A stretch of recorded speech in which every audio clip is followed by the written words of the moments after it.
हरिओम प्रिय दर्शकों, यदि आपकी मेष राशि या मेष लग्न है तो इस वीडियो को बहुत ध्यान से देखिएगा, समझिएगा। इस वीडियो में हम समझने वाले हैं सूर्य राशि परिवर्तन प्रभाव को। सूर्य का महापरिवर्तन होने जा रहा है।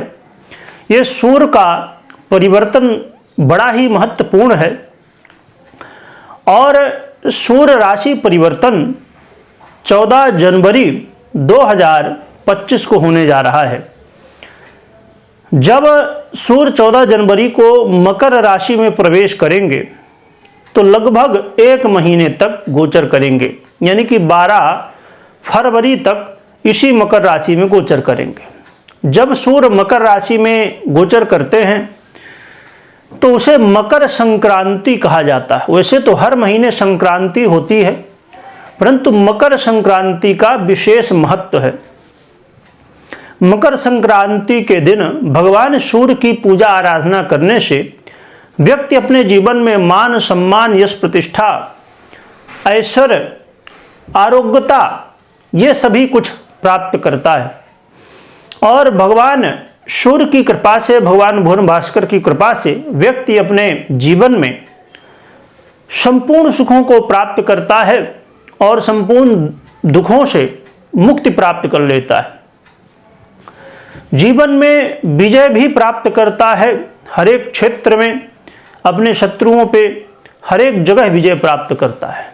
इसलिए ये जो 14 जनवरी है बहुत विशेष मानी जाती है।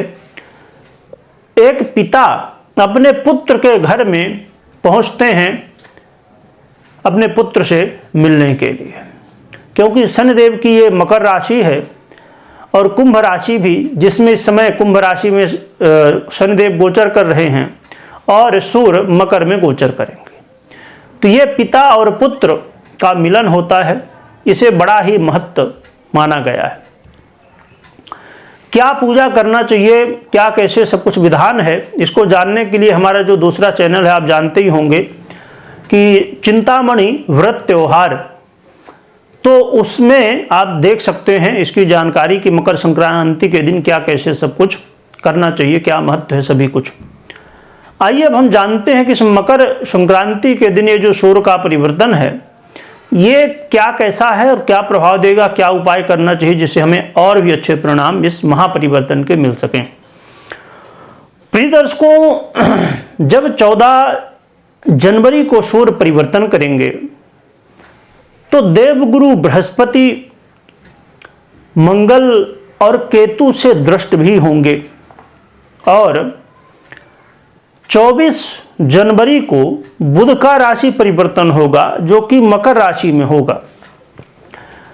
24 से लेके और 11 फरवरी तक, 24 जनवरी से 11 फरवरी तक बुध सूर्य के साथ ही गोचर करेंगे, जिससे बुधादित्य योग का निर्माण भी हो जाएगा। और मेष वालों के लिए बहुत विशेष इसलिए भी है क्योंकि सूर्य आपके 10वें भाव में कर्म क्षेत्र में गोचर करेंगे, जहां पर सूर्य बहुत बली माने जाते हैं। इन्हें जो है तो यहां पर श्रेष्ठ फल देने वाला माना गया। आइए जानते हैं।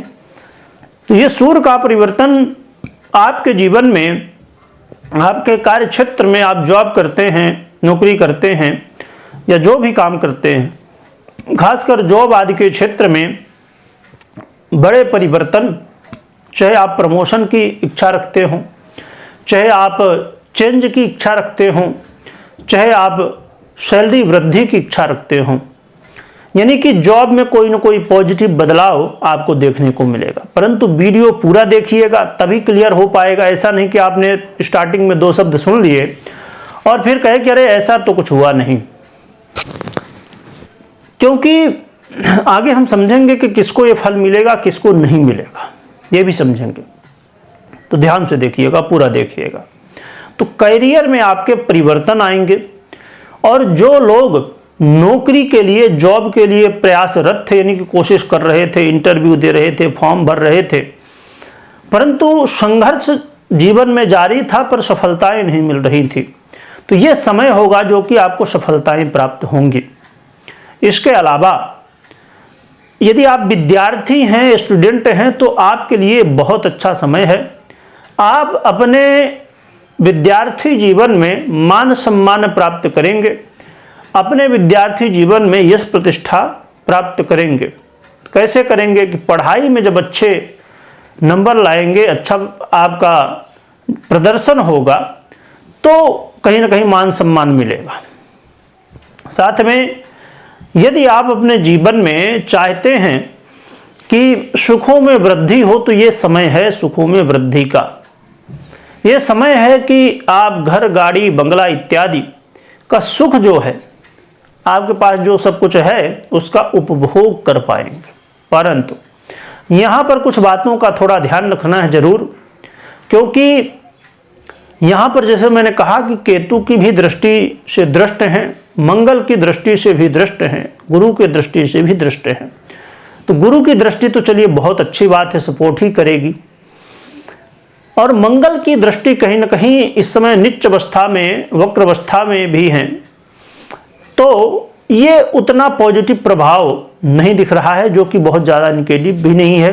खासकर केतु की दृष्टि थोड़ी सी समस्याएं उत्पन्न करेगी, उसके लिए हम उपाय भी जानेंगे। सावधानी क्या रखनी चाहिए, यह कि आप भ्रमित ना हों, क्योंकि राहु और केतु एक ही हैं। तो यहाँ पर जब दृष्टि पड़ती है, वैसे तो सूर्य और केतु की यदि युति हो जाए तो ग्रहण योग की स्थिति बनती है, परंतु दृष्टि संबंध है, फिर भी कहीं ना कहीं प्रभाव देखने को मिलेगा। तो यहाँ पर आपको अहंकार नहीं करना है, भ्रम में नहीं आना है, वास्तविकता जीवन में जो है तो जीना है, वास्तविक जीवन होना चाहिए आपका। ऐसा नहीं कि किसी ने थोड़ा सा सम्मान दे दिया तो आपको अहंकार आ गया और आप किसी के सर पे चढ़ जाए, है ना। तो ये चीज़ों का ध्यान रखना है थोड़ा सा। सूर्य वैसे भी सत्य के प्रतीक हैं, तो इनसे जो है जब इनका प्रभाव आपको लेना है तो कम से कम झूठ से जितना हो सके तो दूरी बनाए रखें। जैसे शनि सत्य न्यायाधीश हैं, इसी तरह सूर्य, है ना, पिता के गुण ही पुत्र में हैं। तो इसलिए आपको विशेष रूप से इस बात का ध्यान रखना है। रही बात देखा जाए तो ये जो सूर्य का गोचर काल है, बड़ा ही प्रभावी और बड़ा ही अच्छा है। अब उपाय क्या करना चाहिए वो हम जानेंगे। उससे पहले जैसे मैंने कहा कि किसे प्रभाव मिलेगा, किसे नहीं। जिसकी जन्म कुंडली में सूर्य की स्थिति अच्छी होगी, मजबूत अवस्था में होंगी, दशाएं, महादशाएं, अंतरदशाएं चल रही होंगी सूर्य की अच्छी स्थिति के साथ, तो आपको ये पॉजिटिव परिणाम देखने को मिलेंगे। परंतु यदि सूर्य पीड़ित हैं, कमजोर हैं, तो फिर इसके परिणाम आपको नहीं मिलेंगे या तो बहुत कम मात्रा में मिलेंगे। इसलिए अपनी जन्म कुंडली को जानिए, समझिए, देखिए, तब निर्णय लीजिए। कभी भी गोचर के आधार पे नहीं। मैक्सिमम जो आप वीडियो देखते हैं 90% वीडियो, बल्कि और भी ज़्यादा, गोचर के आधार पे बनी होती हैं। बहुत कम वीडियो होती हैं जो कि गोचर के आधार पे नहीं होती। तो आप खुद सोचिए, इस चीज़ को समझिए। मैं बार बार हर वीडियो में इसीलिए कहता हूँ, उसके बाद भी लोग कंफ्यूज होते हैं। बड़ी विचित्र बात होती है, जो कि मैं हर वीडियो में कह रहा हूँ कि भाई नहीं, आपको बिना जन्म कुंडली का कोई निर्णय नहीं लेना। फिर भी लोग कहते हैं अरे भ्रमित। अरे भाई भ्रमित क्यों हो? आपको मैं बार बार कह रहा हूँ, तो इस चीज़ को समझो कि बिना जन्म। अब रही बात कि अब कुछ कहेंगे कुछ लोग, प्रश्न हो सकता है लोगों का, स्वाभाविक सी बात है। यदि हमें अपनी कुंडली ही देखना है तो फिर इस गोचर कुंडली का प्रभाव सुनने की, देखने की क्या आवश्यकता है? इसलिए कि 50% प्रभाव ये भी देता है और 50% प्रभाव आपकी जन्म कुंडली। जितनी महत्वपूर्ण आपकी जन्म कुंडली है, उतनी महत्वपूर्ण ये गोचर कुंडली भी है। इसलिए दोनों को हमें देखना, समझना है, उसके बाद निर्णय लेना है। इस बात का हमेशा ध्यान रखिए। अब कुछ लोग कह सकते हैं कि आप हमेशा क्यों कहते हो भैया, समय जाता है। समय इसलिए कि भाई जो पुराने दर्शक हैं वो तो जानते हैं कि मैं हमेशा कहता हूँ इस बात को, पर जो नए दर्शक हैं उनके लिए तो ये जरूरी है जिससे भ्रम ना रहे। चलिए उपाय जान लेते हैं। तो उपाय के रूप में एक तो भगवान भुवन भास्कर की आराधना करिए। मकर संक्रांति के दिन खूब आराधना करिए। मैंने बताया है कि दूसरे चैनल में आपको जानकारी मिल जाएगी। तो अर्घ्य दीजिए, पूजन करिए भगवान सूर्य का, और प्रयास करिए। खाली ऐसा नहीं कि अब सूर्य का परिवर्तन है, इसके लिए सूर्य का परिवर्तन तो ठीक है, महीने में एक बार होता है लगभग, परंतु हमारा जीवन तो हर दिन है, हर क्षण है। इसके लिए नित्य प्रति प्रयास करिए जितना संभव हो सके कि जितना जल्दी सुबह हो सके उठिए और जितना जल्दी हो सके तो रात्रि में सोइए। हर एक काम को समय समय से करिए। आपने किसी को समय दिया है, वादा दिया है कि हम इतने बजे आपसे मिलने वाले हैं, तो कोशिश करिए कि आप 2-5 मिनट पहले पहुंच जाएं तो अच्छी बात है। सूर्य कौन है? समय का कारक। और जब आप किसी को समय देते हैं, नहीं पहुंचते हैं, बहाना मारते हैं, है ना, कुछ कई बार वास्तविकता में स्थिति होती कि आप लेट हो जाते हैं, ऐसी परिस्थितियां होती हैं, परंतु कुछ लोग जानबूझ के होशियारी के चक्कर में, कई बार अब जैसे मैं ट्रेवल जब करता हूं तो कुछ लोगों को सुनता हूं कि भाई वो हैं इस स्टेशन में, 2-4 स्टेशन और आगे बताएंगे हम वहां पहुंच गए हैं। अरे भैया बता दो वास्तविकता में कि भाई ट्रेन लेट है या जो भी कारण है तो हम यहाँ हैं, तो उसमें क्या बिगड़ जाना है। कुछ लोग कहेंगे कि अरे इसी तरह एक ज्योतिषी बात हो चुकी है, परंतु ये उपाय ही है और ये परमानेंट उपाय है, इसे समझ लीजिएगा। ये खाली ये नहीं कि हम चर्चा कर रहे हैं, खाली ये बहुत बड़ा उपाय है सूर्य के लिए। तो एक व्यक्ति था, उसने कहा कि हम यहाँ पहुँच चुके हैं। मुझे भी मालूम था कि 2-4 स्टेशन और आगे है जहाँ व्यक्ति बोल रहा है कि हम पहुँच चुके हैं, और है पीछे 2-4 स्टेशन। तो जब उसकी बात हो गई तो हमने कहा कि भाई ये तो अभी यहाँ हो, आप वहाँ बता दिए। तो बोले कि इसलिए बता दिए कि यदि नहीं बताते तो वो और थोड़ा आगे स्टेशन में है तो रुकता ही नहीं, कहता कि अरे तुम इतनी दूर हो, अभी इतना समय लगेगा। नहीं रुकता। क्यों? आप लेट क्यों चलो? आधा घंटा लेके चलो एक्स्ट्रा। आपको 2 बजे पहुँचना, 1:30 बजे पहुँचने का हिसाब किताब रखो।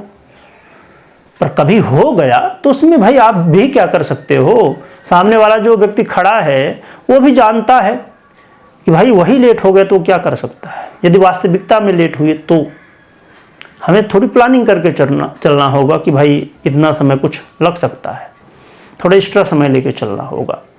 तो जितना ज़्यादा आप झूठ बोलोगे, जितना ज़्यादा आप लोगों को समय दोगे, नहीं पहुँचोगे, जितना लेट उठोगे, दिनचर्या आपकी समय से नहीं रहेगी, काम कभी कुछ करोगे, इससे सूर्य खराब होता है। और मात्र गोचर नहीं, हर एक समय के लिए समझ लीजिए। तो इन चीज़ों का ध्यान रखिए। जो हमारे जो पुराने नियम थे कि भाई सुबह उठ जाओ जल्दी, है ना, ये सब काम कर लो, ये सब नियम मात्र ऐसा नहीं था कि कहने के लिए नियम थे, ये बड़े रहस्य इसमें छुपे थे। हमारे सनातन परंपरा जो है उसमें बड़े रहस्य छुपे हैं, इसलिए इस बात का ध्यान रखिए। साथ में आप जो है तो हनुमान जी की खूब आराधना करिए, इससे भी कल्याण होगा। वीडियो देखने के लिए बहुत बहुत धन्यवाद।